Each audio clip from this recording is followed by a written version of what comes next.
اعوذ باللہ من الشیطان الرجیم بسم اللہ الرحمن الرحیم الحمد للہ رب العالمین الصلاۃ والسلام علی اشرف الخلق محمد وآلہ الطیبین الطاہرین اللہم صل علی محمد وعلی محمد وعجل فرجہ۔ آج ہماری گفتگو کتاب اصول علم حدیث میں احادیث معصومین علیہ السلام کی نوعیت کے بارے میں ہے کہ احادیث معصومین علیہ السلام کی نوعیت کیا ہے، کس نوعیت کی حدیث ہے۔ کہہ رہے ہیں یہ اور بات ہے کہ اہل بیت اطہار علیہ السلام کو اسلام میں مدرک شریعت کی حیثیت حاصل ہے۔ اہل بیت اطہار علیہ السلام کو اسلام میں مدرک شریعت کی حیثیت حاصل ہے، اور ان کی عصمت و طہارت کی بنیاد پر ان کے اقوال و ارشادات پر آنکھ بند کر کے اعتماد کیا جا سکتا ہے۔ جی، وہ مجتہدین امت سے الگ حیثیت کے مالک ہیں، وہ مجتہدین امت سے، یعنی کون؟ ائمہ اہل بیت علیہ السلام۔ وہ مجتہدین امت سے الگ حیثیت کے مالک ہیں کیونکہ وہ معصوم ہیں، اور وہ اللہ کی طرف سے ہیں، اللہ کے نمائندے ہیں، خلفائے نبی ہیں، صحیح، اور ائمہ علیہ السلام ہیں، تو معصوم ہیں، تو وہ مجتہدین امت سے الگ حیثیت کے مالک ہیں، اور ان کا قیاس فقہائے اسلام پر نہیں کیا جا سکتا ہے۔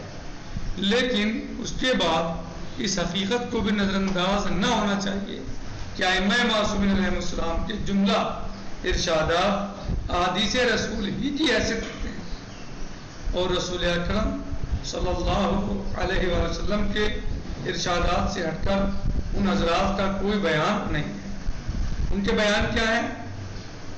رسول اللہ صلی اللہ علیہ وسلم کے ارشادات ہی ہیں سب، جو وہ بیان کرتے ہیں وہ انہی ارشادات کو بیان کرتے ہیں جو نبی پاک کے ارشادات ہیں۔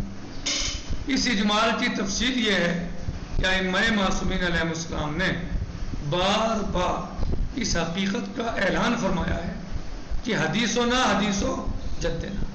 کیا کہا ائمہ معصومین علیہ السلام نے؟ بار بار حدیثنا حدیثو جدنا، ہماری حدیث ترقیت ہمارے جد کی حدیث ہے، یعنی وہی کہتے ہیں جو نبی پاک فرماتے ہیں، اسی کو پہنچاتے ہیں۔ ان کا الگ سے اپنا کوئی یعنی بیان نہیں ہوتا، بلکہ وہ وہی پہنچاتے ہیں جو نبی پاک کا بیان ہوتا ہے۔ اسی لیے بار بار ائمہ علیہ السلام نے اس حقیقت کا اعلان فرمایا ہے، حدیثنا حدیثو جدنا، ہماری حدیث ہمارے جد کی حدیث ہے، ہماری حدیث ترقیت ہمارے جد کی حدیث ہے، اور ہمارا ہر بیان رسول اکرم صلی اللہ علیہ وسلم کے بیان پر مبنی ہے۔ جس طرح سرکار دو عالم صلی اللہ علیہ وسلم کا ہر بیان وحی الہی کے اشارے پر ہوتا ہے، اسی طرح ہمارا ہر بیان جد بزرگوار کے بیان کا ترجمان ہوتا ہے۔ نبی پاک کا بیان کیا ہوتا ہے؟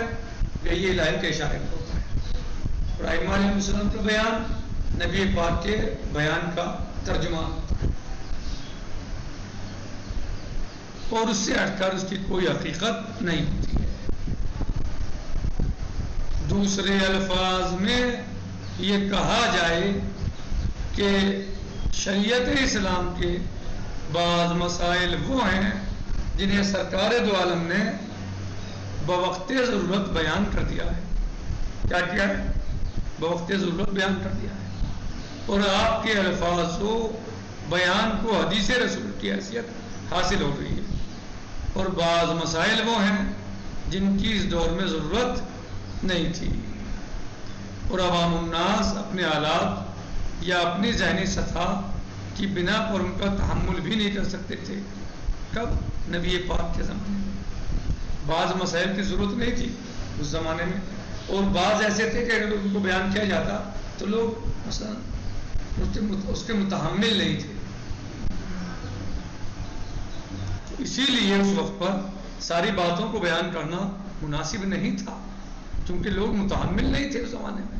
اگر اس زمانے میں موبائل کے مسائل بتائے جاتے کہ ایک انسان یہاں بیٹھتے، مشرق میں بیٹھتے، مغرب میں اگر سورہ عزائم کی تلاوت کرے اور اس میں واجب سجدوں پر پہنچ جائے، اور مغرب میں بیٹھا ہوا انسان مشرق پہ بیٹھے ہوئے انسان کی تلاوت کو سن رہا ہے غور سے ڈائریکٹ، تو اس پر سجدہ واجب ہے۔ اگر آیت سجدہ پڑھ دی اور اس نے سن لی تو اس پر بھی سجدہ واجب ہے۔ تو اس چیز کو ظاہر ہے لوگ شاید قبول نہ کرتے اس زمانے میں، کیسے ہو سکتا ہے ایسا، کیسے سن لے گا، کیسے ڈائریکٹ سن لے گا۔ تو لہٰذا اب ایسے مسائل بتانا بھی اس زمانے میں کوئی معنی نہیں رکھتا تھا، جب لوگ متحمل نہیں تھے، بلکہ ممکن تھا کہ انہیں بیان کرنے سے کوئی نقصان ہو جاتا مذہب کو، شریعت کو، دین کو۔ تو لہٰذا تمام باتیں اس زمانے میں بیان نہیں ہوئی، صحیح کیا کہنا ہے۔ اور بعض مسائل وہ ہیں جن کی اس دور میں ضرورت نہیں تھی، اور عوام الناس اپنے حالات یا اپنی ذہنی سطح کی بنا پر ان کا تحمل بھی نہیں کر سکتے تھے، تو اس لیے تو آپ نے کسی نے نبی پاک صلی اللہ علیہ وسلم نے کیا کہا، انہیں کیا کہا، باب مدینۃ العلم، حضرت علی مرتضیٰ علیہ السلام کے پاس محفوظ کر دیا تاکہ بوقت ضرورت ان کا اظہار اور اعلان کیا جائے۔ یعنی نبی پاک نے یہ علم آنے والے زمانے کا مسائل احکام کس کے پاس محفوظ کر دیے، مولائے متقیان کے پاس۔ کیا کہا، انا مدینۃ العلم والیون بابھا، کیونکہ نبی پاک کے بعد مولائے متقیان ہیں۔ اور اب ہر امام اپنے رخصت آخر میں، یعنی جب ان کی شہادت کا وقت قریب آتا تھا تو اسرار امامت آنے والے امام کے حوالے فرماتے تھے، اسرار امامت منتقل کرتے تھے، آنے والے امام کے حوالے کرتے تھے۔ تو یعنی تاکہ جیسا زمانہ آتا رہے وہ امام علیہ السلام اس زمانے کے اعتبار سے لوگوں کو آگاہ فرماتے رہیں، مسائل شریعہ ان کے سامنے بیان کریں اور ان کی مشکلات کو دور کریں۔ کہہ رہے ہیں کہ حضرت علی علیہ السلام کے پاس محفوظ کر دیا تاکہ بوقت ضرورت ان کا اظہار اور اعلان کیا جائے اور کوئی کام خلاف مصلحت اسلام نہ ہو پائے، کیا کوئی کام بھی اسلام کی مصلحت کے خلاف نہ ہو۔ امیر المومنین علی علیہ السلام نے ان ارشادات کو رسول اکرم صلی اللہ علیہ وسلم کی زبان مبارک سے سن کر جمع کر دیا۔ کہاں سے جمع کیا، نبی پاک کی زبان سے سن کر جمع کر دیا، اور اسے جامع کا نام دے دیا۔ کیا نام دیا، جامع۔ ایک دوسرا مجموعہ آپ نے جناب فاطمہ کے لیے دیا، یا سلام اللہ علیہا وعلی ابیہا وبعلہا وبنیہا وبشر المستضعفین، جسے مصحف فاطمہ سلام اللہ علیہا کا نام دیا گیا، مصحف فاطمہ، اور وہ جناب فاطمہ سلام اللہ علیہ کے پاس رہا۔ دونوں کا فرق یہ تھا کہ ایک میں احکام شریعت کی تفصیل تھی اور دوسرے میں عام طور سے واقعات اور حوادث کا ذکر تھا، جن کا تعلق جناب فاطمہ سلام اللہ علیہ کی زندگی سے تھا یا عام عالم اسلام کے حالات سے تھا۔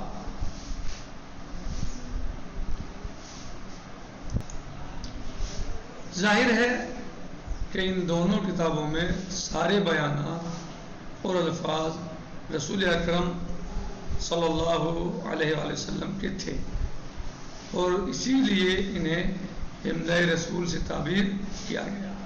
کیا سے تعبیر کیا گیا انہیں، املائے رسول سے۔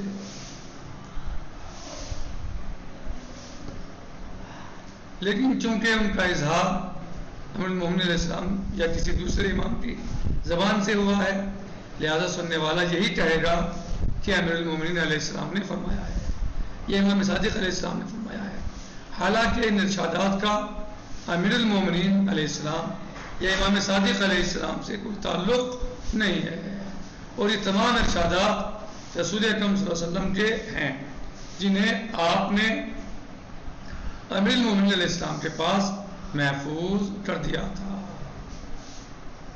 ٹھیک، آج ہم انشاءاللہ اسی پر اکتفا کرتے ہیں، باقی کل والے درس میں آئے گا۔ والحمدللہ رب العالمین، وصلی اللہ علیہ سیدنا و نبینا محمد وآلہ الطاہرین۔ السلام علیکم ورحمۃ اللہ تعالی وبرکاتہ۔ فی امان اللہ۔